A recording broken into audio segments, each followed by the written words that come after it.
So I'm here talking. I'm Mr. Barkley. Okay, cool. So yeah, I'm Bishop Barkley here. I'm gonna be casting as Grogbog from now on. I just got to get a name change real quick.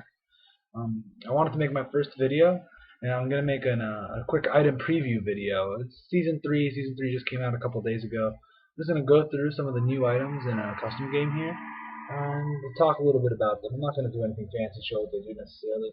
Um, I figure most people will already have seen that. I'm just gonna go through them, go through the strengths and weaknesses, where they can be used, who I think they're strong on. I hope it'll be fairly useful to someone. It's really just a way to start for me. I have a couple different things I want to do. I'm going to be casting on this stream. I'm going to be streaming, maybe doing commentaries and things like that. I'm just going to try and make myself the most involved member of the community I can, whether it's interviews, casting, streaming, commentary, whatever it is. So here I am. I don't know why I picked Gangplank. Oh, I picked Gangplank because I just picked him in a ARAM. So I don't know. I don't know why. I was gravitated to him. I'm not going to use Gangplank specific items. I mean, I don't even know how much I'll talk about the armor penetration items, given that they're going to get changed, or at least Black Cleaver will be getting changed, and it's a precursor brutalizer. But that's alright. I think there's enough stuff I can talk about to make it pretty worthwhile. Okay, so just going through items. This is my recommended items, fun stuff, right? So going through items in terms of consumables, you have in terms of new stuff, you have Crystalline Flask. And Crystalline Flask is an item that will give you health and mana on use. It gives 3 charges, and you get charges when you go back to base. It sells back for 90 gold, which isn't as much as other items will sell back for relative to its price.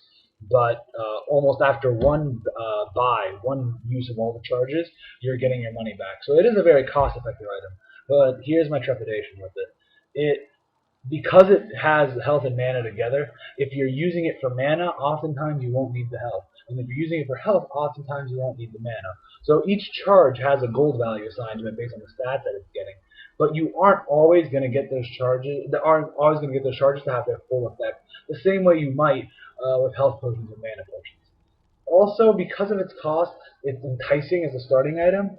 But as a starting item, I feel like it sets you back unless you're in certain lanes. Lanes against very heavy harassers with very low kill potential. Maybe people like Teemo on certain champions top. I just had an Orianna run it against me when I was playing Pantheon. I don't necessarily advise it, but I think it'll be pretty common. It'll be interesting to see who uses it. And particularly on supports, I don't think it's going to be all that good. And I'll talk about that later as I get into more support items. Speaking of support items, here we have Sightstone and Ruby Sightstone. So at first people are like, wow, we have a ward dropping item. This is going to be great. And now I think people are turning into maybe a more rational perspective, saying that, look, you're paying 1,300 gold for a glorified ruby crystal. And the glorification is well worth it. I mean, it's 3 wards at your choosing whenever you want. And that's good and all, and it is good. And I personally will build this item third on my support builds. I will build a Philostone, build boots, and then I will build a Sightstone, unless other mitigating circumstances. I've gotten fed, then I'll go double roll protect, whatever. But this is, in my core, going to be my third item. If you're going to use it, you need to get it early. You need to be putting out wards with it.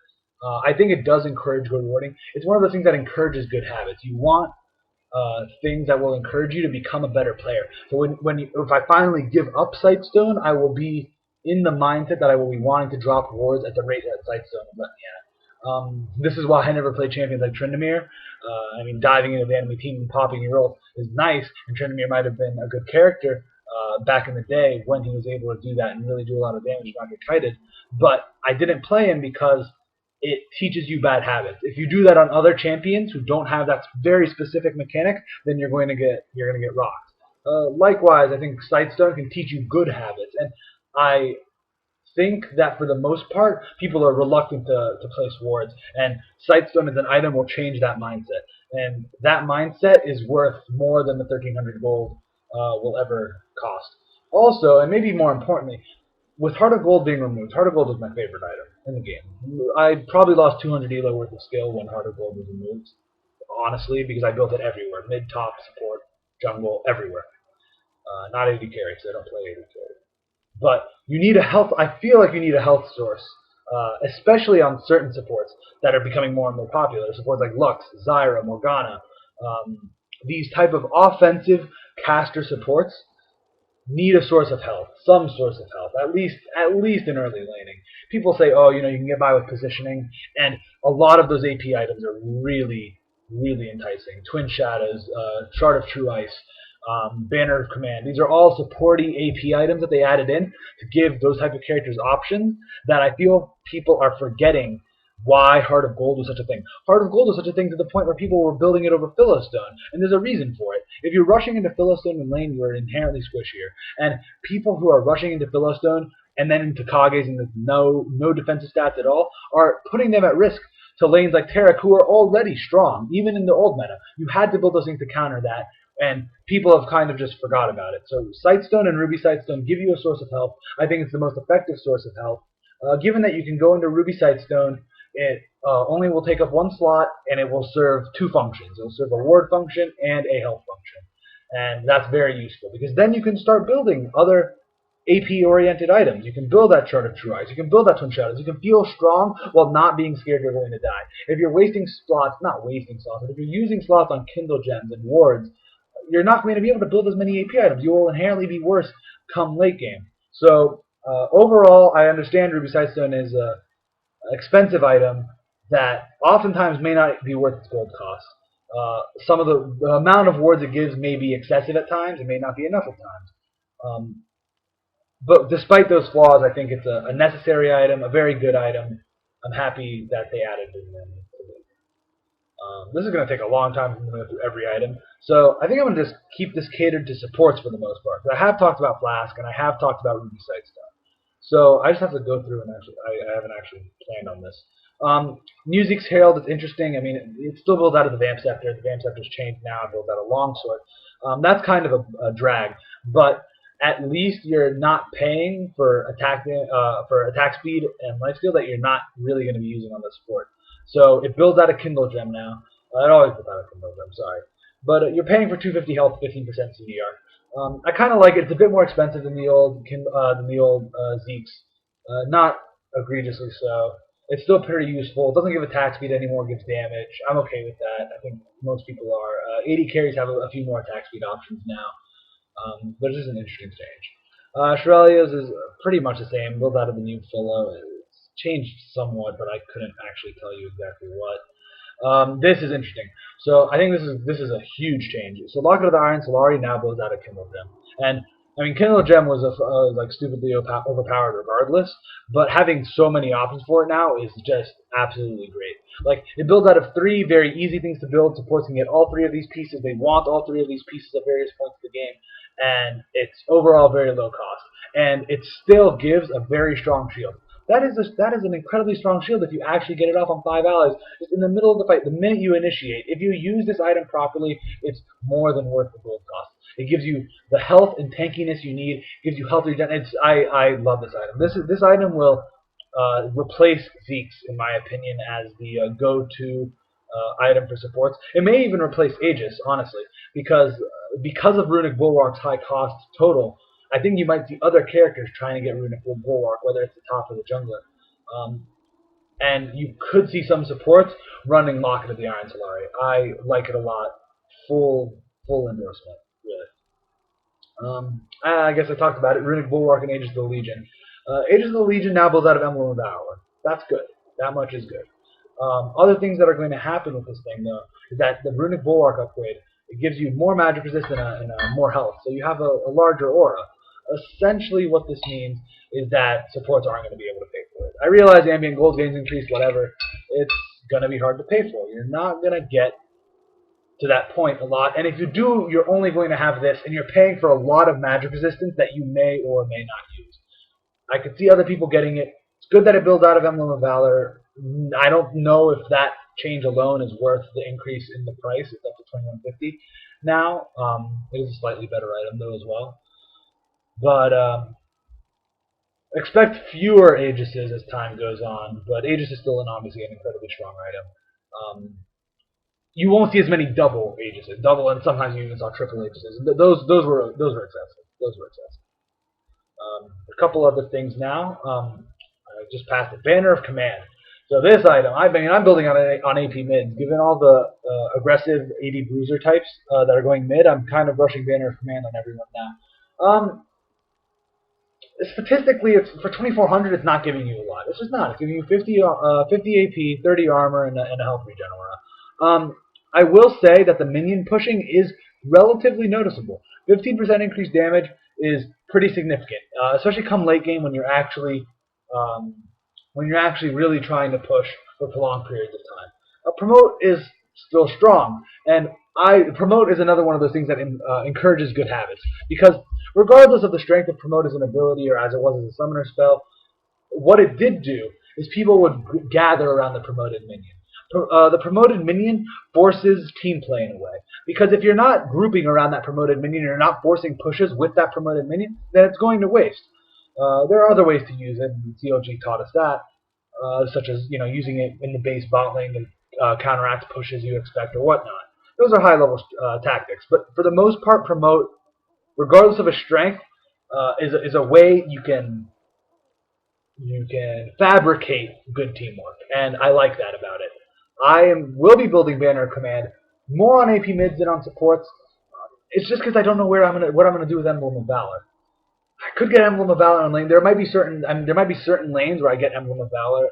If I run mana runes on Sona and can justify rushing an Emblem of Valor, that could be something I try out at least a couple times, because it's a decent item. Giving 7 health regen is not bad in the form of an aura, and the armor is useful. You're going to end up using that armor. So good item. I like it a lot. I expect to see it a lot mid against bruisers, at least once people get more familiar with it. Magic resist. Okay. So first and foremost, Twin Shadows. This is my single favorite item I think that they added in the entire season 3.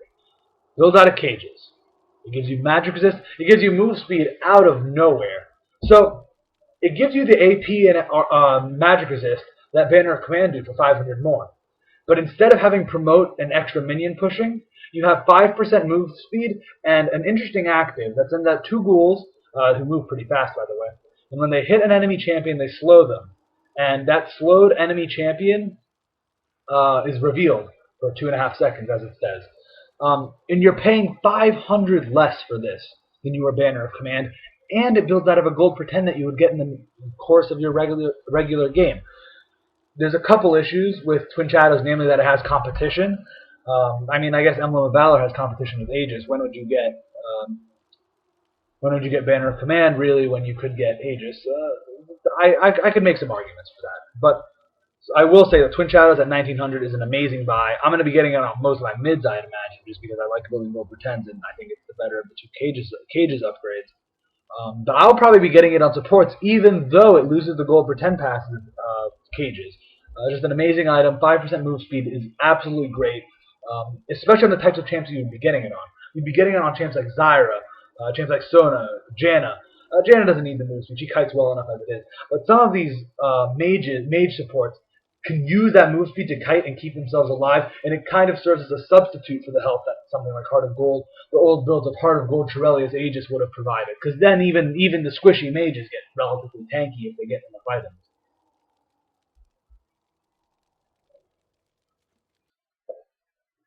Mikhail's Crucible. It's an interesting item. Oh, whoa, I got pulled out of game. I got AFK detection. That's alright. I'm okay with this. Okay. I went over a lot. I'll just talk about Mikhail's Crucible really quick because I didn't start it. So Mikhail's Crucible cleanses an ally, and it gives you magic resist and mana. It's a chalice upgrade.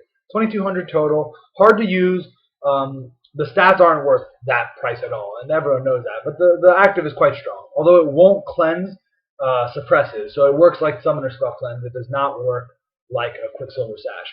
That's pretty big. That is a big thing. But in certain team comps, it's good. It requires a lot of skill to use, and it could provide you a lot of damage. Cleansing an AD carry at the perfect moment is something that could allow you a lot of damage, thousands and thousands and thousands of points of damage. So it's high risk, high reward. If you don't use it properly, you're going to end up getting, a chalice for 2,200 gold. You're going to be behind, and you're already behind with your support. So it's risky. I can see a lot of people building it. I can see certain tops, jungles, and supports getting it. I'd expect it to be pretty common. I'm curious to see what it does once people really get familiar with it, really start using it to its full potential at the highest level. Seeing how it changes the meta. It's one of those things that could change the way we see the game. It could make AD carries broken. It could make double ADs incredibly strong. There's a couple things that could happen from it. It might become stable. Mids might start getting it. Who knows? Like mids might transition to a support role, and it might become entirely like we don't have any. We have 4 supports and the AD carry. That might happen. Who knows? I don't know. I'm just speculating. It has that kind of potential. It's a very interesting item.